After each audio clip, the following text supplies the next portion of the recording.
Hello বন্ধুরা, আজকে আমি এসে পড়েছি আরও একটি নতুন ভিডিও নিয়ে, যেখানে সিএফ মোটো 125 এনকে নিয়ে কথা বলবো।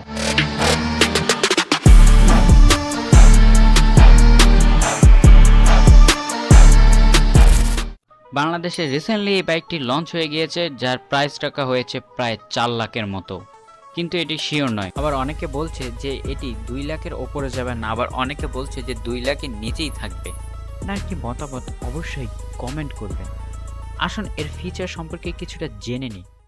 এটি একটি 125 সিসির ইঞ্জিন এবং এর থেকে আপনি ম্যাক্সিমাম পাওয়ার পাবেন 14.75 পিএইচপি উইথ 11,000 আরপিএম এর সাথে, এবং এর ম্যাক্সিমাম টর্ক পাবেন 11 নিউটন মিটার উইথ 8,500 আরপিএম এর সাথে।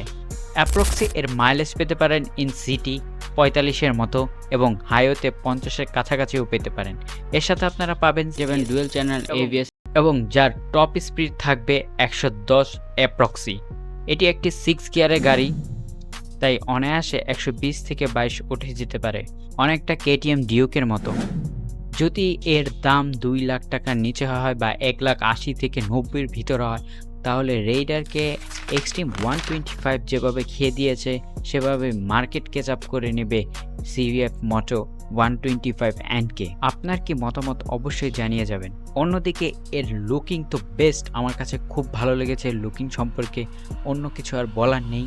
যে দেখবে সেই এর প্রেমে পড়ে যাবে, অনেকটা এক্সট্রিম 125-এর মতো হয়েছে। যখন প্রথম একে দেখা হয়েছে সবাই বলেছে জোস দেখতে, এবং সবার নজর কেড়ে নিয়েছে। ঠিক এইরকম সিএফ মোটো 125 এনকেও সবার নজর কেড়ে নেবে খুব দ্রুত। তো আজকে এ পর্যন্ত, আগামী দেখা হবে অন্য আরেকটি ভিডিওতে। সবাইকে ধন্যবাদ।